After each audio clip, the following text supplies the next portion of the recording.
Hello guys, meron ako ipakilala sa inyo guys na aking mga gamit guys na magagandang gamit. Pangkontra sa lahat ng mga maitiman. Yung mga taong masasama. Marami tayong panglaban dyan. Mayroon din akong dumating ngayon guys na magandang radya kayo.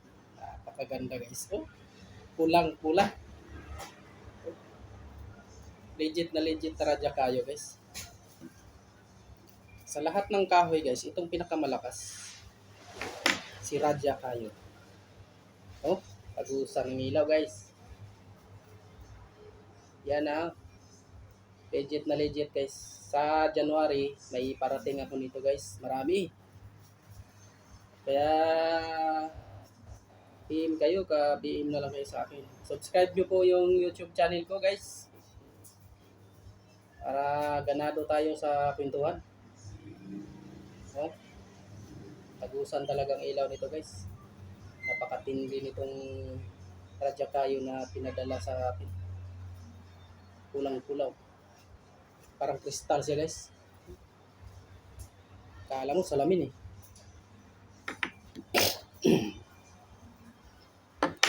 Ito po yung Radya Kayo guys na dilawan. Ganda rin yan. Tagusan din ng ilaw guys. Parehas lang yan sila guys.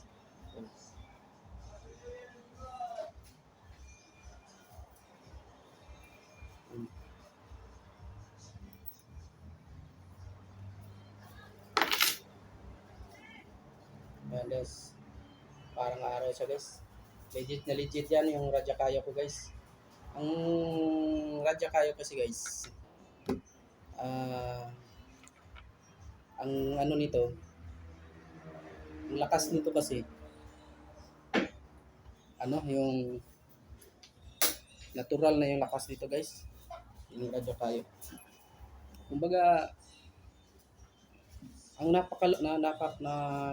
nakapaloob nito na kapangyarihan na galing kay Ama. Diyos Ama natin na makapangyarihan sa lahat.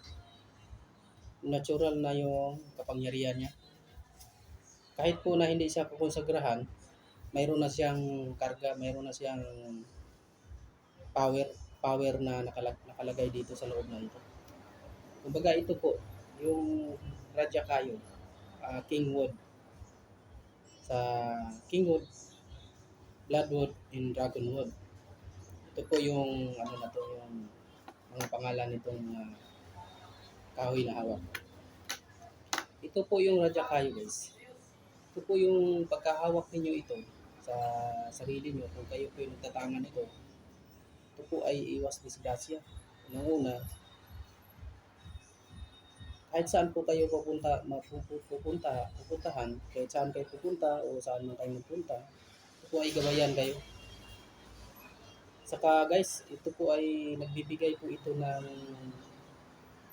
blessing sa buhay mo at swerte sa buhay. At saka pag may Radya Kayo po kayo doon sa bahay niyo na nakasabit o sa pintuan man ito po ay aalis ng malas sa bahay. Sa lahat po yung mga tinatawag na mga espiritu yung espiritong ligaw na mga espiritu ng mga masasama. Sila po ay aalis kapag ito po ay hawak mo kung nasa loob mo sa bahay mo po.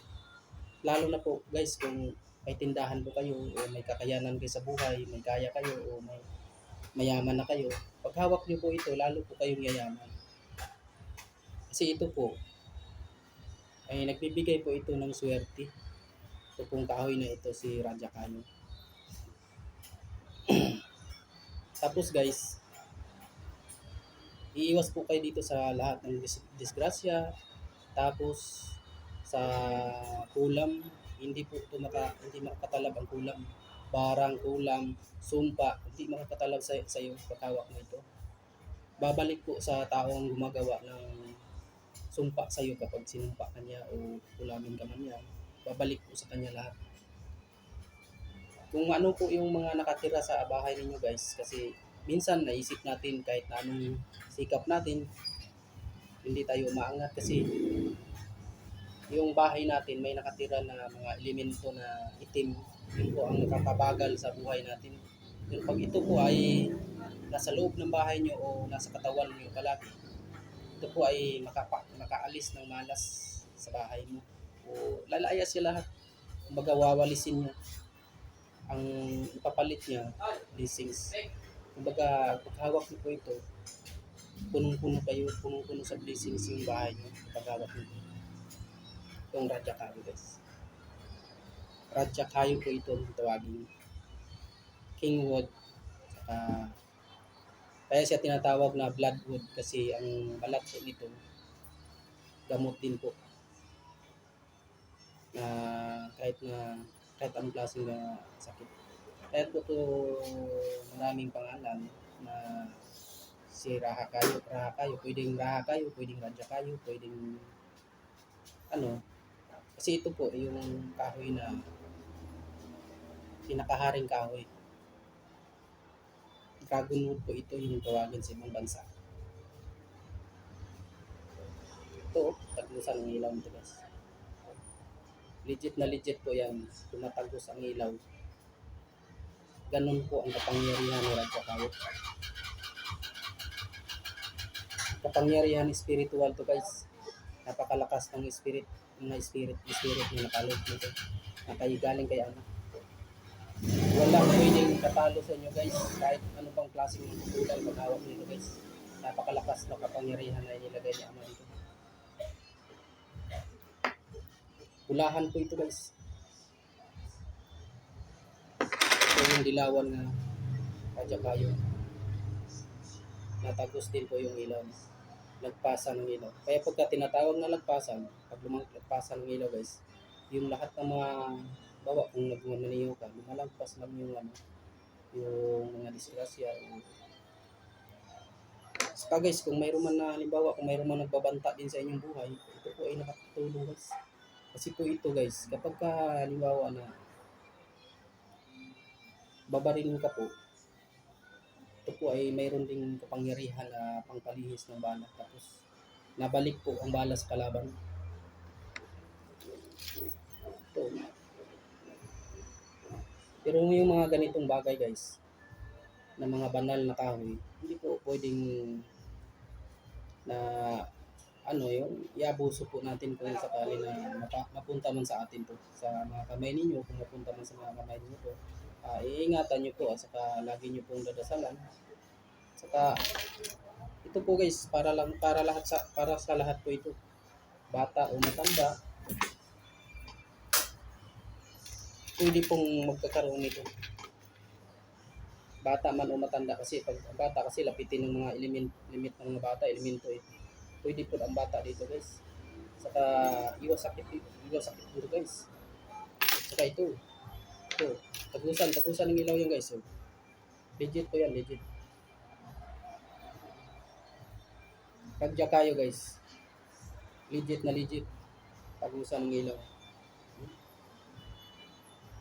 Pakalakas. Ito po yung si Radya Kayo na pulaan. Wow. And very very beautiful guys. Talagang para siyang kristal. Napakalakas na liwanag. Ito naman, malakas din yung liwanag po niya. Halos parehas lang po si dilawan sa kasipulan. Kaya guys, PM lang po kayo sa aking channel, YouTube channel. Saka pakishare, saka pakisubscribe na rin po ang bell button guys. Para po updated po kayo sa lahat ng aking mga videos. Marami po tayo guys, marami po tayong dating ito guys. Mabahagian po natin yung mga taong nangailangan. PM lang po kayo sa aking YouTube channel na si Jimmy Pinotti. Marami po ako, nanggagamot din po ako guys. Halimbawa kung nakulam ka o kung ano pa, nanuno ka, nanggagamot po ako. Ito po yung mga gamit ko sa paggagamot.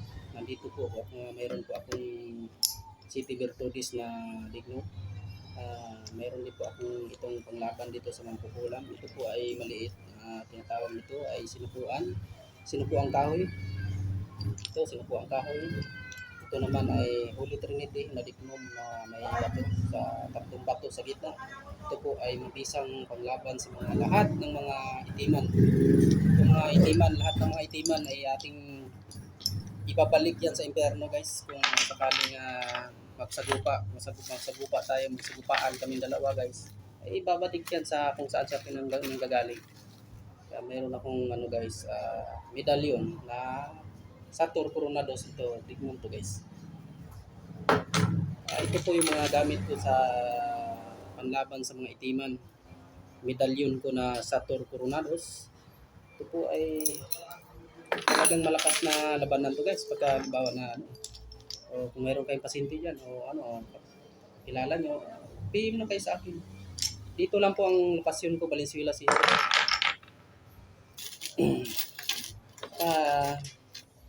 Ito po yung si Radya Kayo guys, pangkalahatan na ito na proteksyon sa buong buhay natin. Si Radya Kayo ay pangkalahatan na proteksyon. Si Radya Kayo. Ito, si Radya Kayo na po dilawan. Abusa ng ilaw. Si Radya Kayong kulahan. Napakagandang Radya Kayo na parang kristal po. Ito po yung gamit ko na Miraculous Limpindan. Ito po ay panglaban sa mga usog,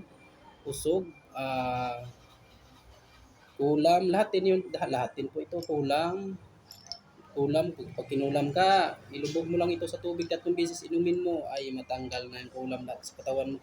Saka ito, mga sinukuan.